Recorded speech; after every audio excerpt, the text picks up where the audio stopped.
আগে জাতীয় সংসদ নির্বাচন নাকি স্থানীয় সরকার ভোট, এ নিয়ে বিপরীতমুখী অবস্থানে বিএনপি ও জামায়াতে ইসলামী। সিসির সাথে বৈঠক করে জামায়াত জানিয়েছে জাতীয়র আগে স্থানীয় সরকার নির্বাচন চায় জামায়াত, আর আগে সংসদ নির্বাচন হতে হবে বলছে বিএনপি। দলীয় প্রতীকসহ নিবন্ধন পুনর্বহাল করে গেজেট প্রকাশের পরদিন নির্বাচন কমিশনে যায় জামাতের প্রতিনিধি দল। দেখা করে প্রধান নির্বাচন কমিশনার এএমএম নাসির উদ্দিনের সাথে। পরে দলের সহকারী সেক্রেটারি জেনারেল হামিদুর রহমান আজাদ বলেন, জাতীয়র আগে স্থানীয় সরকার নির্বাচনের পক্ষে জামাত।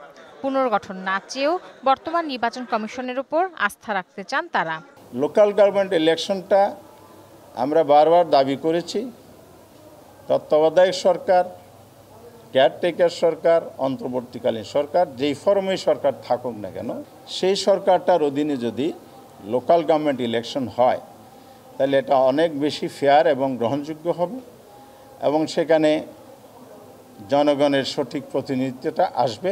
শিয়া বাটার ও ভিটামিন ই সমৃদ্ধ লিলি হালাল বিউটি সোপ, তারুণ্যময় উজ্জ্বল ত্বকের জন্য। তবে আগে জাতীয় নির্বাচন চায় বিএনপি।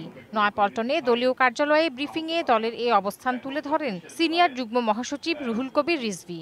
প্রথমেই জাতীয় নির্বাচন দিতে হবে, কারণ একটি নির্বাচিত জাতীয় সরকার, সেই সরকারের অধীনে প্রতিটি নির্বাচন যদি হয় সেখানে ক্রেডিবিলিটি বাড়বে এবং জনগণ দেখবে যারা নির্বাচিত হবেন তারাই দেখাবেন যে নির্বাচন সুষ্ঠু হতে পারে।